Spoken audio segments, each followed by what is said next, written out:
Panther family, what is going on? I do apologize for a little bit of the hiatus on some of these episodes here, but I've been working with the school now. I actually will get some of these episodes bi-weekly at least. Gonna get a bunch of different student athletes. I'm pretty excited about this. Instead of doing it my old-fashioned way, I get to do it the traditional way here now. So I'm excited about that. As a result of that, is I do have my first track and field athlete, Miss Ronasche Fluker, excuse me, from Waycross, Georgia. As I mentioned, she's my first track and field athlete. And for those of you that don't know, Georgia State currently only has a women's track and field. So I kind of ask her a question later on in the interview if there's any added pressure about that. But so I'm really excited to have her. Really excited to get her insight. I know you guys will be too. It's always an honor to have any of these student athletes, but my first track and field athlete in Ronasche. And shout out to Allison George. She's the one that's been helping me. She had nothing but great things to say about your Ronasche. So I got high expectations for you.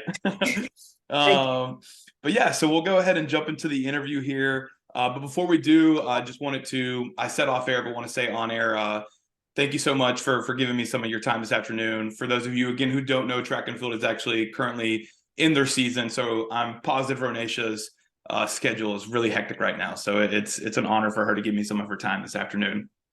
So with that, we'll go ahead and jump into the questions. This one is one that every guest of mine gets asked.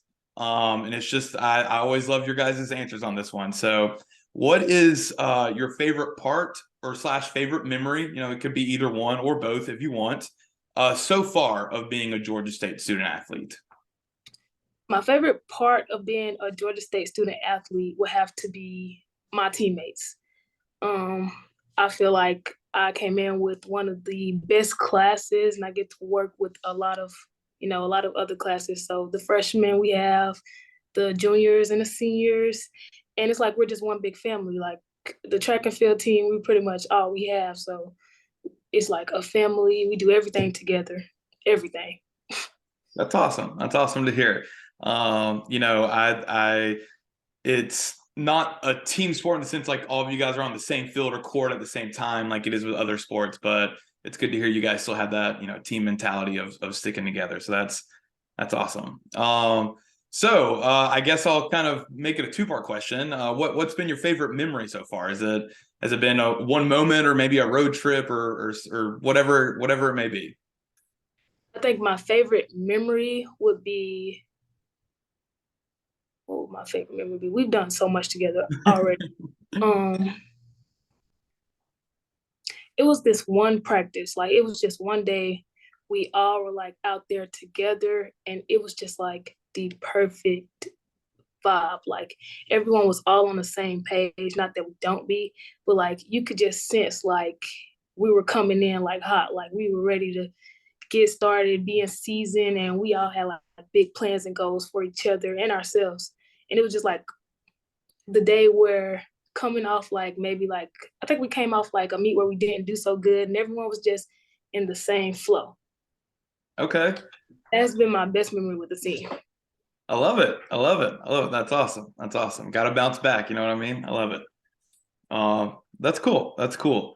So as I kind of, highlighted a little bit in my intro about, you being my first track and field athlete, I'll say for myself, I won't speak for all of my listeners, but I'm sure most probably aren't as aware of a sport like track and field as they may be with football or basketball or baseball or whatnot.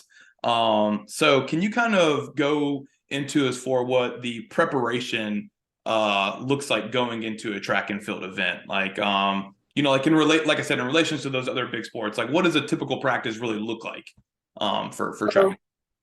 A typical practice for a track and field, pretty much if you were just like a spectator coming to watch our practice, you would see we're all over the place. Like jumps, we're more on one side at the pits, and then we have sprinters, they're doing their own workout.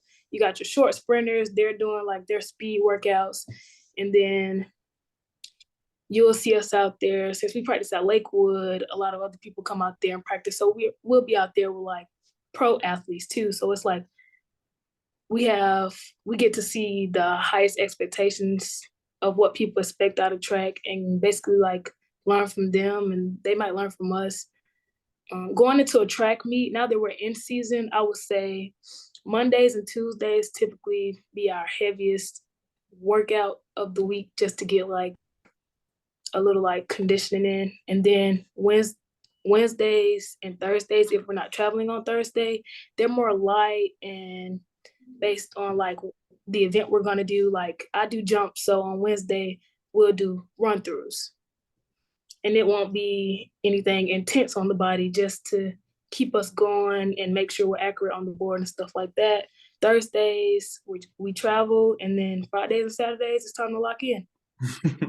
I love it. I love it. That's awesome. That's awesome. So yeah, I mean, hearing you say that, there's, like I was expecting so many similarities across, the board when it comes to preparation for these kind of sporting events. So that's awesome to hear. I know you guys, track and field athletes, are incredible athletes. I think the most exposure I've admittedly ever really gotten to is probably the Olympics, but obviously, those people will just leave you in awe with some of the things they can do. So that's awesome. That's awesome.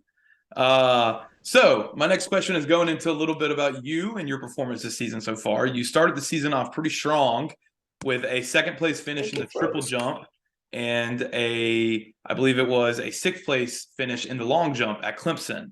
Walk us through the moments, kind of, like you said, the Friday or the Thursday, rather, the travel day, and getting ready for that weekend. Like, were you just feeling it or zoned in? Did you know you were going to perform well, or was it just one of those where you're like, I just went out there and it kind of just happened, At Clemson, it was like, last year I went and I didn't perform my best. I didn't perform good at all, to me personally. I think I did worse than I was doing in like high school.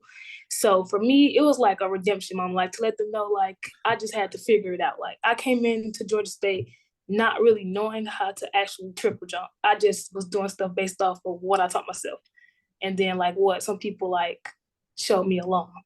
But I never actually knew how to triple jump. So during that time, we were starting from scratch. I was learning all over again. So Clemson freshman year was like a huge like blow sort of. So to come back this year, it was like, all right, it's time to show what I've been working on, because I started early training in the summer just to be ahead, be in shape. And then I stayed Christmas break, like the whole break. I went home for maybe like 4 days for Christmas, and then came back to start training again, just so when I went, it was like, I know I'm gonna do what I'm coached to do. Just go do what I've been practicing, and I'll perform. But I think my Clemson wasn't even the best. Birmingham was better than Clemson. Okay.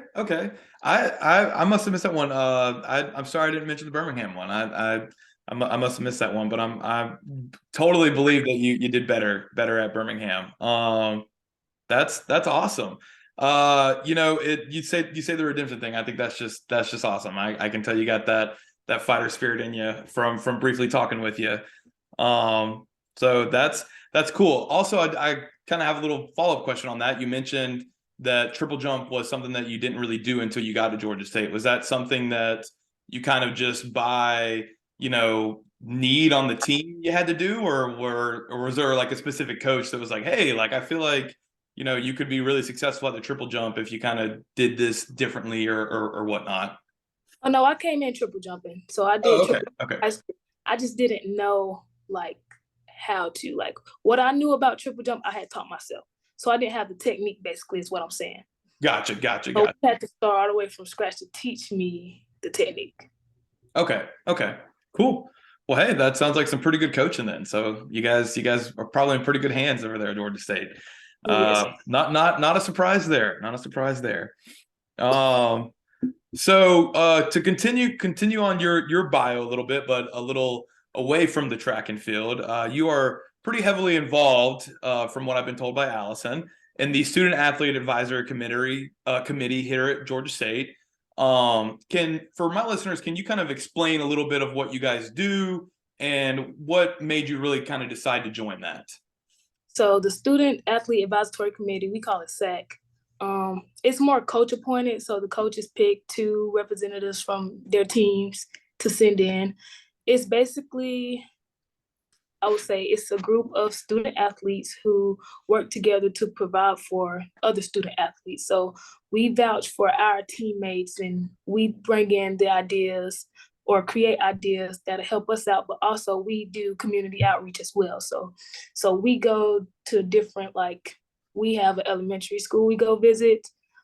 We do a lot of community service projects. We just try to get our athletes the voice they need to be heard, because every admin can't meet with every single body. It's better to just have two people to go in and just let us know what everyone needs or might want.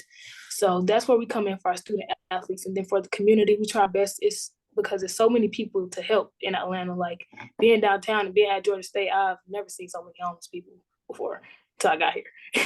And we try our best to help them out and to inspire the youth and stuff like that. That's awesome. That's awesome. That's super admirable that you're doing that. It's must be a little bit of an honor. Not much of emphasis on the word little either. A little bit of an honor for you to be nominated by your coach as well to represent that for the track and field at Georgia State. And I was reading up on some of the things you guys were doing last night, and just so impressed by what you guys are trying to do. So, Thank you. of course, of course. When I was your age, I wasn't, wasn't a bad guy by any means, but wasn't, doing things for my community and in that sort of way. So, like I said, super admirable, for you guys to be doing that. So yeah, so we'll move on to the next question here. And this one, it may have not really been anything to do with Georgia State track and field, but I was just a little curious.